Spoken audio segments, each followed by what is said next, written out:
रोशन बघते आपलं सर्वांचं स्वागत करतो आहे क्रांतिकारी लेखनी न्यूजमध्ये।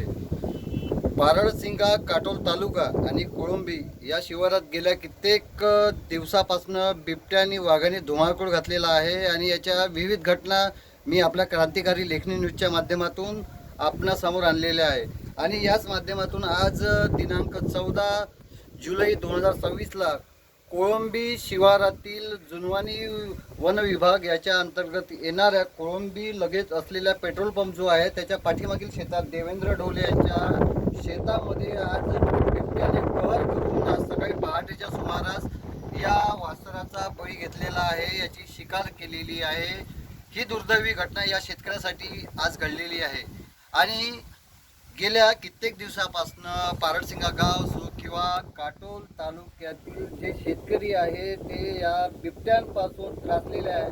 अगोदरच आता गेल्या 4 ते 5 दिवसापासून पावसाची हजेरी नाही, त्यामुळे शेतकरी चिंतेत आहे आणि ज्या शेतकऱ्याने पेरणी केलेली आहे त्या पेरणीचे जे जंगलातील जनावरे आहे, रोही डुक्कर जे आहे ते अतिशय त्या जमिनीतील जे पेरलेलं पीक आहे त्याला म्हणजे उकरून त्या पिकाचा सत्यानाश करत आहेत। तोही एक त्रास शेतकऱ्यांना भोगावा लागत आहे। यातच आता या बिबट्याने जो कहर केलेला आहे या शेतकऱ्यावर आपण पाहू शकता, माझ्या कॅमेऱ्याला थोडं म्हणजे त्यांनी दाखवावं।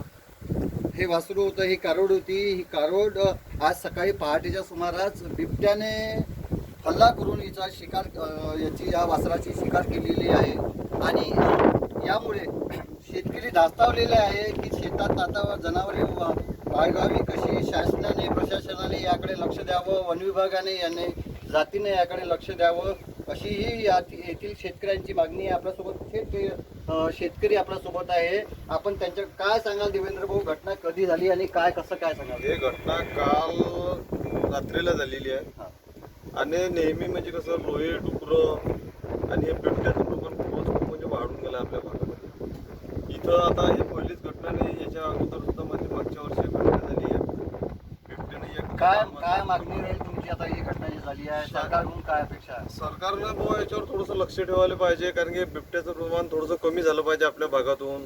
कमीत कमी यांना पकडून थोडंसं बाहेर ठिकाणी शिफ्ट केलं पाहिजे, अशी एक आमची मागणी आहे बुवायला। आता काय वाटतं तुमच्यासोबत दुसरी घटना आहे, मागच्या वेळेस तुम्हाला नुकसान भरपाई मिळाली होती काय? मागच्या वर्षी नुकसान भरपाई मला मिळाली होती, पण भरपूर कमी प्रमाणात मिळाली होती। आता कसं आम्ही मजूर जरी यांना समजून चला शेतीवर मजुराला काम करायला म्हटलं तर इथं बिबट्याचा भेव आहे, कुठून नाल्यातून बिबटे येईन काही सांगता येत नाही। म्हणजे याचं प्रमाण खूपच वाढून गेलं आहे या भागामध्ये।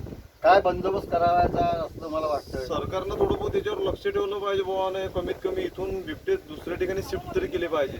मला एक सांगा, आता शेतकऱ्यांनी तुमचं जे तुम्ही जी पेरणी जी केली आहे, वन्य प्राण्याचा त्रास आहे का? आधी वन्य पाण्याचा खूपच त्रास आहे। आता हे पाहा ना तुम्ही, एक वर्षाचं माझं झाड आहे, इथं सुद्धा रोह्यानं पूर्ण त्याचे शेंडे मारून टाकले आहे। पराठी पेरली आहे, हे सुद्धा खाण्याचं नुकसान करून राहिले। म्हणजे कशी कास्तकरी करावं, कास्तकारांना कसं काय करावं काही समजून नाही राहिला।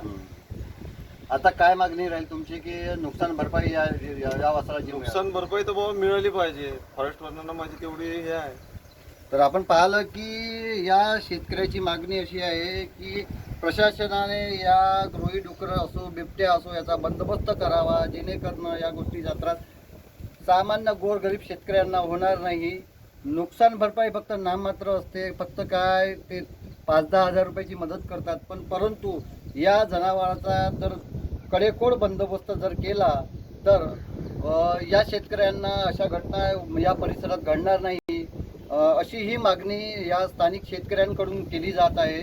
या घटनेचा पंचनामा करण्यासाठी जुनवानी बीटच्या सोळंकी मॅडम यांनी हजेरी या घटनेचा पंचनामा केलेला आहे। आता सदर प्रकरण काटोल वन परिक्षेत्रा अंतर्गत असल्यामुळे काटोल कार्यालयात हे दाखल होणार आहे।